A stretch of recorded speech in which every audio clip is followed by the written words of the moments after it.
Kanalıma hoş geldiniz.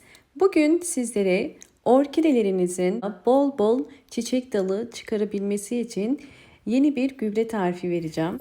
Sonbahar ayı orkideler için yeniden çiçek çıkarma dönemidir. Bu yüzden orkidelerinizi şimdiden belirli aralıklarla sıvı bitki besinleri vermeye devam edin.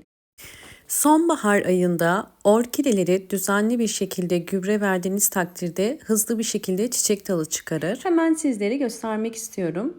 Bugünkü sıvı bitki besini tarifini yumurtadan yapacağım. Bunun için elimde 2 tane yumurta var. Yumurtaları kırıyorum ve içerisindeki yumurta akı ve sarısını çıkaracağım. Kesinlikle orkidelerinize yumurta akını ve sarısını kullanmıyoruz. Bunu kullanırsanız eğer çiçeklerinize çok zarar verir. Sadece yumurta kabuklarını kullanacağız. Bakın gördüğünüz üzere içinde jelimsi bir sıvı tabaka var. Hemen bu jelimsi sıvı tabakanın gitmesi için iyice yıkayacağım. Evet, iyice çeşmede yıkadım ve gördüğünüz üzere artık içerisindeki o jelimsi tabaka yok. Yani içleri temiz. Şimdi yumurtaları ister güneşte isterseniz fırında kurutun. Fakat havalar çok sıcak olduğu için güneşte kurumasını bekleyin. Ben daha önceden bu işlemi uygulamıştım. Bakın bunlar benim güneşte kuruttuğum yumurta kabuklarım. Yeterli kuruduğunu anlamak için bu şekilde elinizle eğer ufaladığınız zaman küçük parçalara ayrılıyorsa kurumuş demektir. Hemen şimdi robotumu hazırladım ve robotun içerisine kuruttuğum yumurta kabuklarını koyuyorum.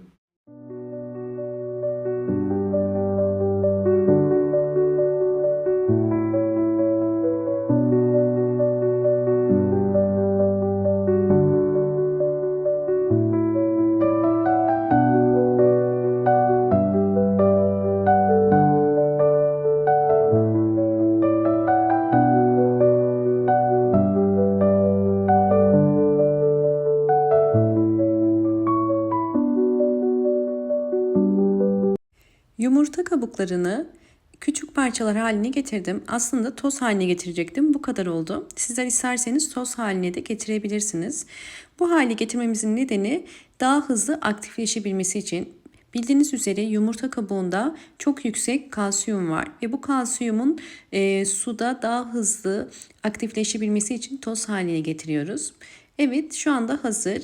Şimdi 1 yemek kaşığı yumurta kabuğu tozunu bir kabın içerisine koyuyorum. Üzerine kaynar su koyacağım. Bu işlemi yapmamın nedeni daha hızlı kalsiyumun suya geçmesi. Kaynar suyu ilave ediyorum.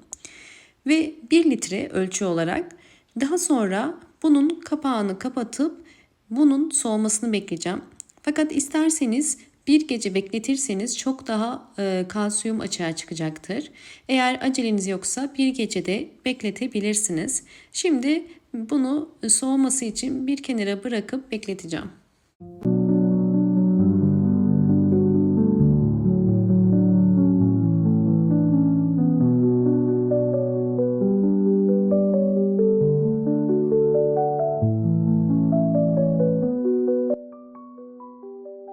Evet, suyum soğudu. Yumurta kabuğu suyuyla hazırlamış olduğum gübrem artık hazır. Su yeterince soğudu. Fakat üzerinde bakın gördüğünüz üzere bu şekilde köpükler ve içinde tortular var. O yüzden bunlardan ayırmak için süzmemiz gerekiyor.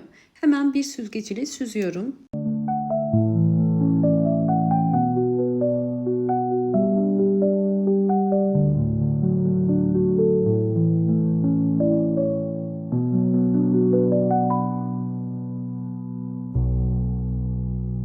Süzdükten sonra bunu 2 farklı yöntemde kullanacağım. Bu yüzden bir püskürtme kabının içerisine bir miktar koydum. Ve elimde gördüğünüz üzere bakın yaprakları hasta olan bir orkide var. Bazen orkide yaprak hastalıklarının nedenleri eğer orkidenizde yeterince kalsiyum yoksa sebep olabilir. Kalsiyum birçok yaprak hastalığının hızlı bir şekilde iyileşmesine yardımcı olur. Eğer mantar gibi bir hastalık değilse bu tarz yaprak hastalıklarında yapraktan gübre niyetine bakın hem üstten hem de alttan sıkarak orkidenize iyileşmesini hızlandırabilirsiniz. Bu işlemi haftada bir kere uygulayabilirsiniz. Sadece yapraktan gübreleme işlemini. Bu işlemden sonra bol ışık alan bir pencere kenarına koymanız gerekiyor ve hafif havalandırmanıza da katkı sağlayacaktır iyileşmesi için.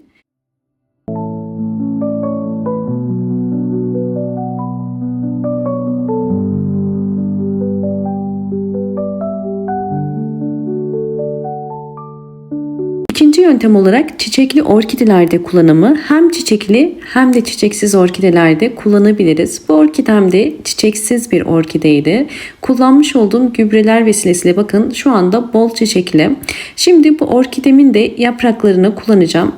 Burada sadece püskürtme olarak değil, gördüğünüz üzere toz var yapraklarında.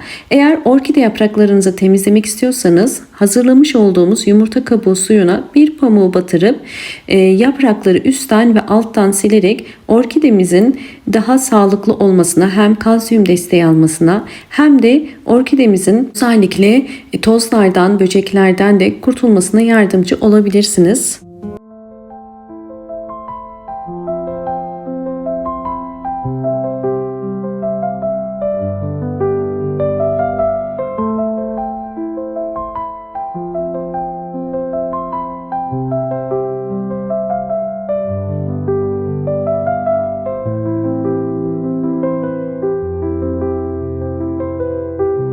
Orkide yapraklarını sildim. Özellikle sizlere bakın göstermek istiyorum. Eğer orkidelerinizin yapraklarında bu şekilde renk açılması oluyorsa bu direkt güneş aldığını ve çok fazla güneş aldığını gösterir. Yine diğer bir orkidem, bunun da yapraklarını yumurta kabuğu suyuyla temizliyorum.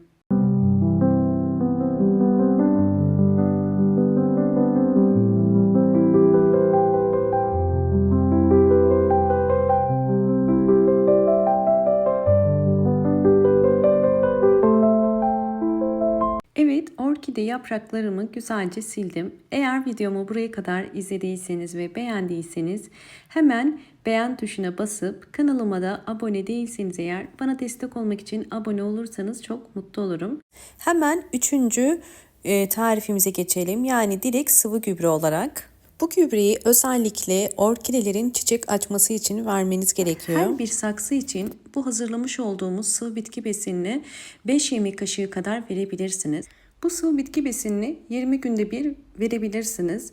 Eğer düzenli olarak sıvı bitki besinleri verirseniz bakın orkide kökleri bu şekilde aktif ve yeni kökler çıkarmasına yardımcı olur. Şu anda bu orkidemizin sağlıklı olduğunu gösterir.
Gördüğünüz üzere elimde sağlıklı bir orkidem var. Hem yeni yapraklar hem de bol bol yeni kökler çıkarıyor ve diğer kökleri de çok sağlıklı.